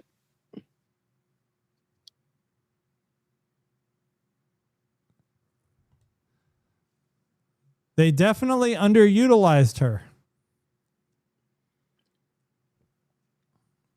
Now they're I'm they're trying to think what regretting she it now. look like in the other. In Picard. Yeah, I'm trying to think of what I can't picture her in Picard. There you go. That's what she looked like in Picard. Hold on. Where are you showing this at? Ninja or the Yeah. Tube? Ninja. Well, both. This is for the world to see. Oh, so she was the doctor that Rios went to? Yes. And this is why Oh, Rio stayed God. behind, rightfully so, because he was like, hell yeah, I'm staying with her. Fuck that. Anorexic. Nah, dude, I'm good. All right. I'm good. And this is her shot from her Peacemaker promo tour. I'm good. All right, let's do a quote. I only have one quote since PVG's not here. Yeah, Captain Kev, we try to appreciate the fairer sex here. Let's do a quote. How am I supposed to submit this vote on the brackets? You know precisely what I mean. You're deliberately staying behind me, and I want to know why. Does this have anything to do with that unfortunate business between you and me last year? Who do you think said that?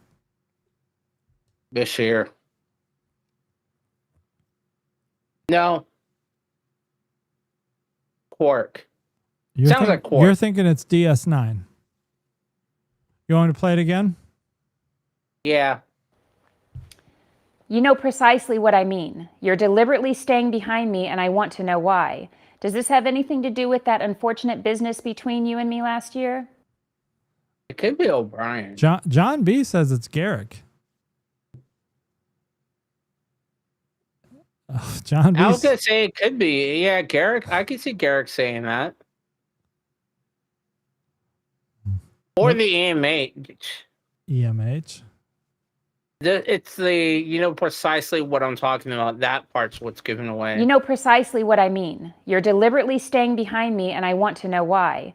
Does this have anything to do with that unfortunate business between you and me last year?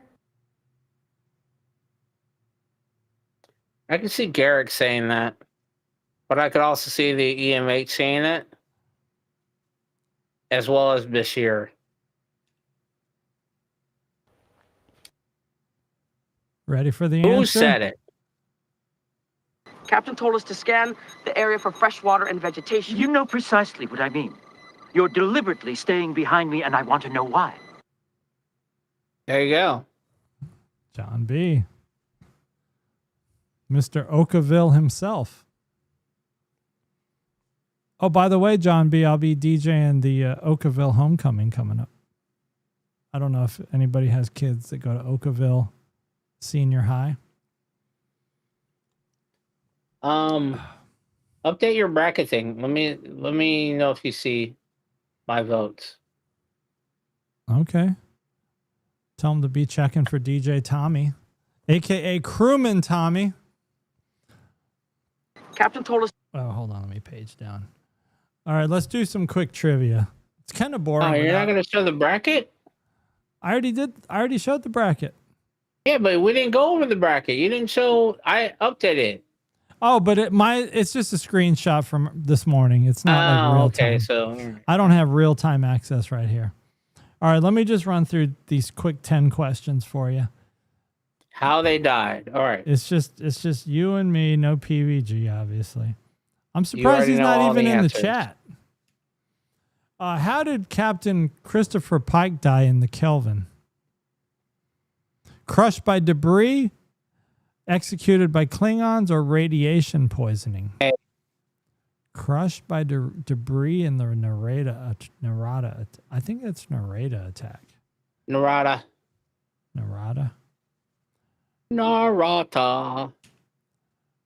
Crushed by debris. Is that right? Yeah. Oh, okay. You yawning? You tired? We're almost done. Yeah, I've been up since 7. Okay. And Lodi has John been an B's saying hour. it's wrong. We have to check on that. So what? Who's saying it's wrong? He got shot by Khan. Yeah, so John B saying shot by Colin. Yeah, we have to. This is Chat GPT, so The Kelvin timeline, people, not the regular one. oh, there's PVG. What up, PVG? Evig. How did OG Tasha Yar meet her end in Star Trek: The Next Generation? Transporter malfunction, killed by an oil-like creature, or shot by a Romulan disruptor? John B is going with B. I'm going with B and then C. B and then C. Oh, you're talking about Yeah. Because the other when one? the C came back, she got captured and was shot by a Romulan disruptor. Killed by an oil-like creature. Well, save that one for later. That might come up. It will. How did Captain Kirk die in Star Trek Generations? Fell from a collapsing bridge, shot by Soren, or vaporized by a warp core explosion? Fell from a collapsing bridge. Which is so under what's the word I'm looking for? Underwhelming. Yes. Fell from a collapsing bridge. How did Commander Charles Trip Tucker III die in Star Trek Enterprise? He Poisoned did by not die. Xindi, assimilated by the Borg, or transported by Section 31? C, with a side of D, transported by Section 31. I think we'll learn that. Hopefully they'll bring him back in something. How did Captain Lorca from the Mirror Universe die in Star Trek Discovery? Thrown into the Mycenial reactor, shot by phaser rifle, or impaled by an energy blade? I honestly don't remember. John B says A. PVG says C. PVG contributes more when he's not here. I'm gonna go with I'll go with A.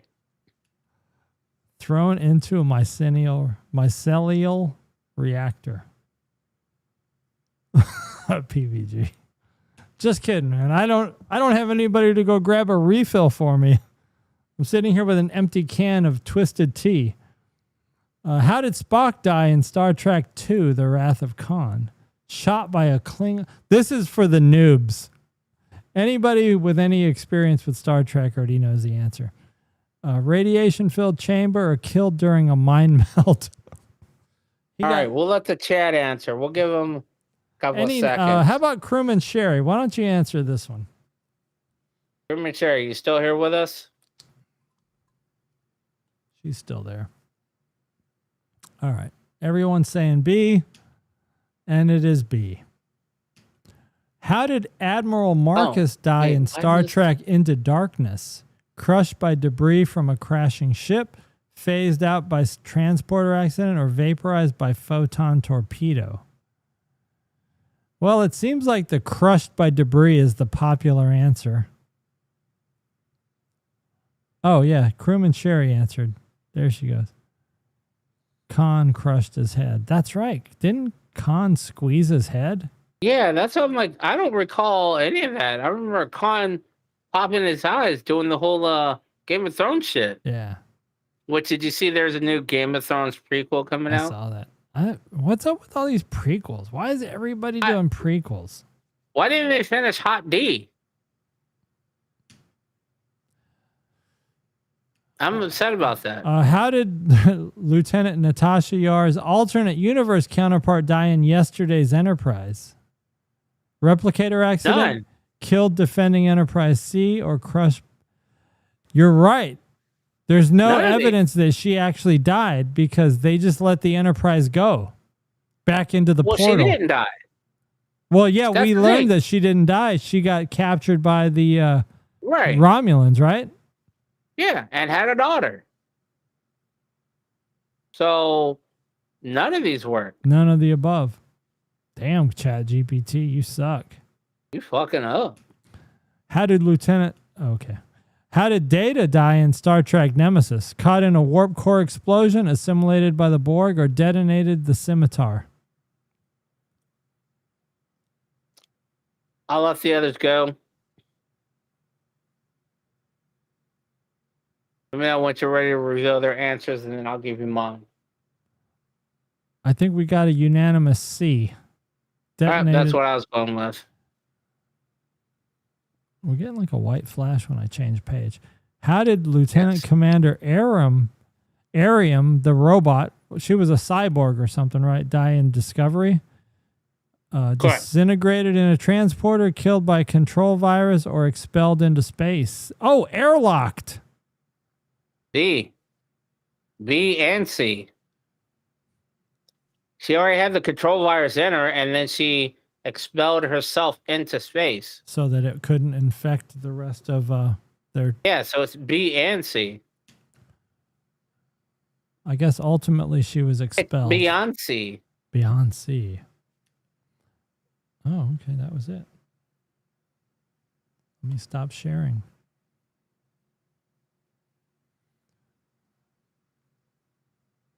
Oh my goodness. You should leave a tag up with the URL so everybody else can go and take part in the survey or in the draft. Oh.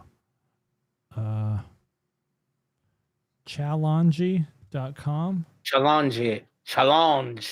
I thought you were BS, and I thought you were like thinking how you put the wrong emphasis on syllable. I literally thought you were thinking that while you were like reading out what you're typing, and you type challenge. Challenge. See, the problem though is with this site, you have to just do a quick Google sign in. And I was trying to find a site where you didn't have to sign in, but I couldn't find one that didn't require a sign in. So I guess that's how it is nowadays. You know, it's like if you want to do brackets, you got to sign in. So there is another way but it would require us to have web hosting Oh yeah. on a site, and there's a JavaScript that you can implement on a basic website that will allow you to do it. And there's also an Excel spreadsheet way to do it as well. I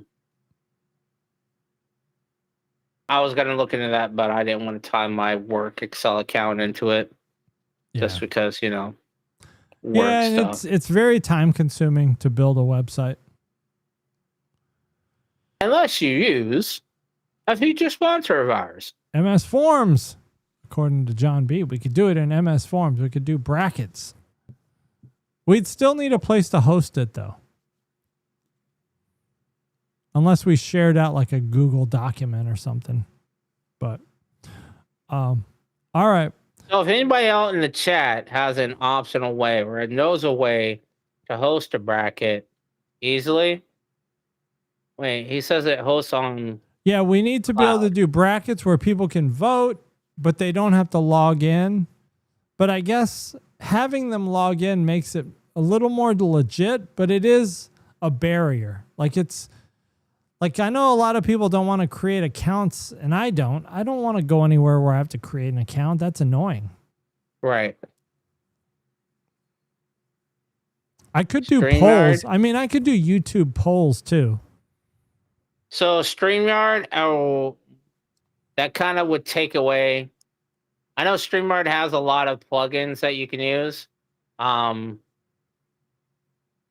I think that would interfere with how we host the show as it is because we use OBS. Yeah. Bracket. I used Bracket HQ, but you can't actually. I think you still have to log into Bracket HQ. You do. Bracket HQ was the first place I tried. And then Challenge Bracket HQ. The problem with Bracket HQ is, well, I think it was the login. And with Challenge, you still have to log in, but it'll let you at least use your Google account. And there's no easy or fast way to do the website. I mean, I have hosting, but I don't think there's an easy way to implement it into the site. Like if they still had, if Shockwave or Swift was still a coding option, I could probably do it very fast. Right. But neither of those work anymore. Well, yeah, so it's just a little fun thing. Like we were just trying to see if people wanted to do some voting on their favorite characters, and then we would go round by round. But it's a lot of overhead. It's a lot of work. And then, of course, the fact that you got to log in makes it kind of annoying. So it was a little discouraging. I wish there was an easier way. Even if we didn't have a site, we could show a picture and then allow the chat to just like respond, like how it's 1, 2, 3, 4, 5. Yeah. They could pick like for box 1, it would be A. For box 2, it would be A. Box 3 would be B. Chief Scott's answering B for like question 7. Yeah. Like 14 minutes ago. All right, Chief Scott. My YouTube is so far behind. It's buffered so many times. All right. Well, it's well behind. I think we will wrap early. We got no PVG, and I honestly did not like we went long. No, we're actually under 2 hours. Last week we almost hit. I think we went over 3 hours last week. Damn. But we got a little carried away with stuff. But this week, because I got up super early. It sounds like you got up early. And I do have to work tomorrow. It's not a holiday for me, so I got to work tomorrow. My kids will be home making noise. So Captain Kev's asking, did we see the Strange New World Season 4 trailer? Yes. I do want to talk about that. We didn't talk about that at all. No, we didn't talk about it. It did look good. It did. Because there's like some kind of spatial anomaly that they're trying to, and they get sucked into it. But it has a hint that it's a rehash of another episode. Here's my theory. You want me to tell you my theory of what they just showed? The probe, they came loop. across their own probe. It's them, yeah. Yes, and it's a time loop. Yep. Oh, Voyager did that. Yeah. Oh, everybody did it. Yeah. Well, TNG did it. Voyager did it. I'm trying to think of the episode that TNG did it. It was the And I one can't with the remember. causality loop. Oh, that might have been with the one with the Bozeman. Is that the one where Data kept everything was in threes? Yeah, that might They have been the kept one with what's his name from Cheers. Oh, yeah. That's very possible. That is very similar. I don't remember them getting a probe though. I remember Voyager getting a probe and then getting communications, and it turns out I mean, to be they'll probably have a themselves. couple little nuances that they try to be creative with, but it definitely They're sounds already like better. Yeah, it sounds So, like and a this- causality loop. So this is one of the things I was going to say. And this is why when we went through the episodes before, why I voted more episodes as good versus bad. Yeah. This is a rehash. We literally just said this is a rehash by two other shows. Here's the difference. We actually get to see the shit. We get to see this space cloud, this nebula. We get to see this ship get flung around. We never got to see that with Enterprise or Voyager or TNG. Nobody hardly ever showed the ship doing anything. Yeah. And I understand that it was a limitation of VFX back then. But that's the kind of thing I want to see. Right. Where it's not crappy graphics. No, I think that's the difference with what's coming out these days, especially with Starfleet Academy. I mean, Strange New Worlds, the graphics are like spectacular, right? The visuals are spectacular. Starfleet Academy looks like it's going to have spectacular graphics And a crappy storyline. I already feel. I mean, we think, right? Maybe, but No, we I already could be see it. surprised. I already see it. I already see remnants of Vampire Diaries. It gives a Vampire Diaries feel. But what's Hey, the I other like one? Vampire Diaries. There's a little bit of Saved by the Bell in it, but a darker, deeper. Vampire Saved Diaries by had a Bell. lot of spin-offs. The originals. There's another show that was around Vampire Diaries Day. I see the young adult teen drama that's coming out, but it's going to be a little bit darker than. It's not going to be a complete Saved by the Bell. It's going to be like a later generation Saved of by the Bell. 90210 or 90210. Because you see all, and I'm okay with people making out, kissing, and all that stuff. What about two guys? I don't care, as long as it's not forced on me, and Oh, just it is throw it in my forced on face you. constantly. But that was the thing, and that a little bit of Dawson's Creek. What about two girls? girls? I don't, dude. Why are you asking? Why do you care? I'm just saying, why does it matter to you? It's not, don't matter. See, this would be a PVG question. I don't care as long as it's not something that's forced on my everyday life. I don't care. But this trailer, it's got a lot. Yeah. It's got No, a it lot looks more good. drama. It looks good.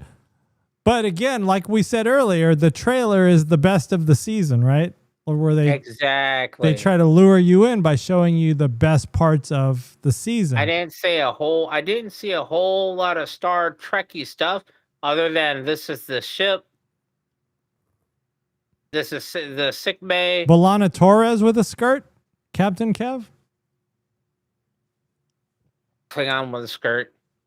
I didn't see a whole lot of sci-fi stuff in it. It's all I saw sci-fi. Ed- They're flying around in space. There's a spatial anomaly that there's like They a didn't show that. there's a storm. They didn't show that. There's a probe. They didn't. Dude, you're wrong show.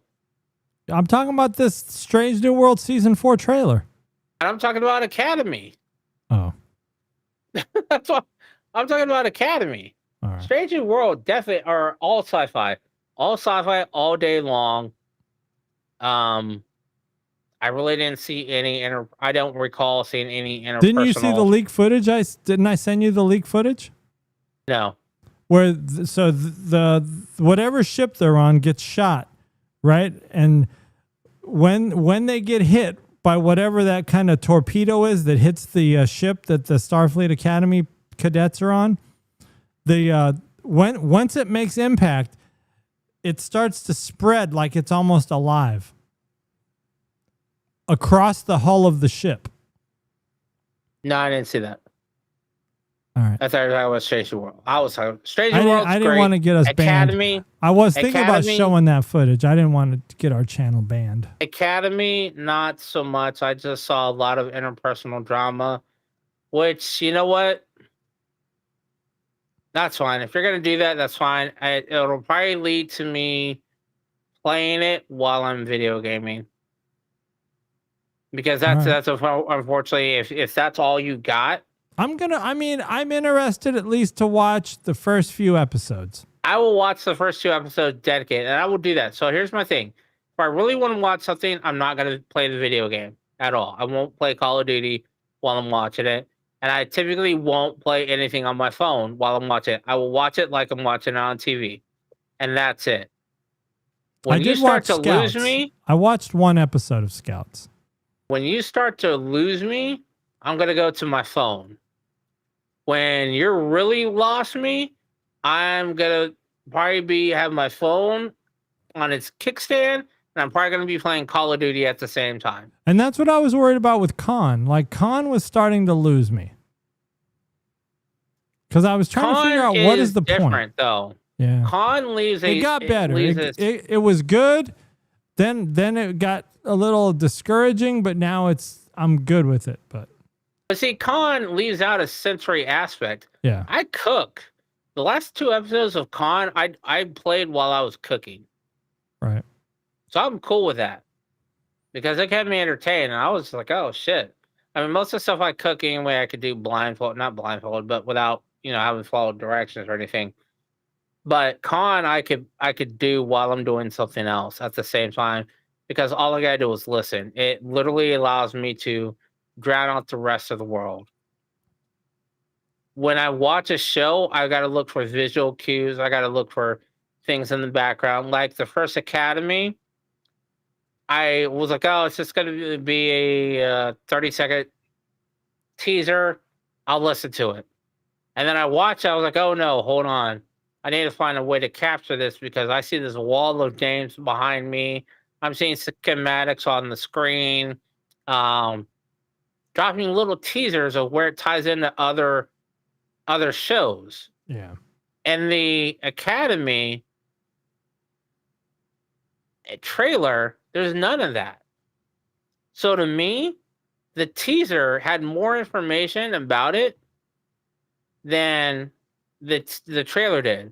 Because the trailer is clearly going to be Holly Hunter, with her weird accent or way of talking, is going to be helping somebody find their parent. I think she's Pelia species. I don't know. I don't know what she is, but it sounds like she's just going to be. It's going to be mainly about this guy who's trying to find his parents who were stolen or abandoned, and he's probably going to fall in love with two.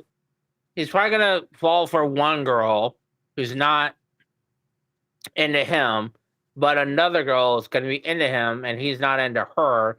So there's that little love triangle, and you're probably going to have a Vulcan or a Gemini. One of the other people are going to be like, oh, I don't know who I am. I don't have an identity, blah, blah, blah. And that's going to be the main focus. Like I said, a bunch of interpersonal drama. Very little sci-fi shit, even though it's on a spaceship. True. All right. So unless they're going to go Prodigy style, because Prodigy was very much like that. But Prodigy brought in Janeway, and you do have the EMH there.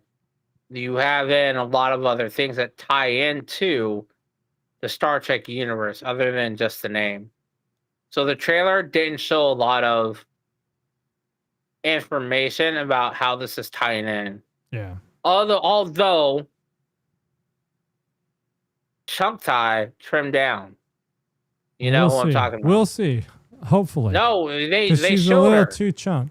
But all right, we got to wrap because I You got want anorexic. I got some noodles on the oven. I got to go in there and turn off my pasta. But Tilly, he knows. Exactly, Captain Kev. I hope she's trimmed down a little bit. I mean, chunk is good, but she's got a little too much. No, dude, you like the all one right. chick on that Rios one out there, and she's straight anorexic. We're gonna wrap, but thank you guys for tuning in. Walk around looking like Saru. If you're not already subscribed, it would be very helpful to our egos if you did subscribe. Hey, I'm going to say this. If you're subscribed and you enjoy this, tell your friends.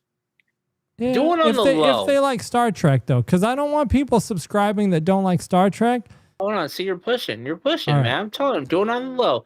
That geek that you may not talk about a whole lot, that, you know, your acquaintances with, but you know they like sci-fi. Yes, John B. Let them know. Smash. Let them know about it. Don't just hit the like button, but smash it. Well, see, don't smash it. Transport it. Little violent. Disrupt it. But all right. Use a tachyon pulse on it. But let your geeky we do. We accept all. We're like the Andorians. We accept everybody. Thanks, IB. Especially Thanks, Tilly. Captain Kev, John B, Karen, Sherry. I think we had a new guy in here, Art. Thank you, sir. Yeah, and Crewman Art. Sherry. Appreciate you guys.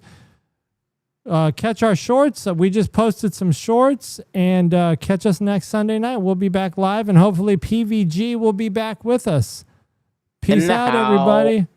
Nanu, chunk thigh. Chunk thigh.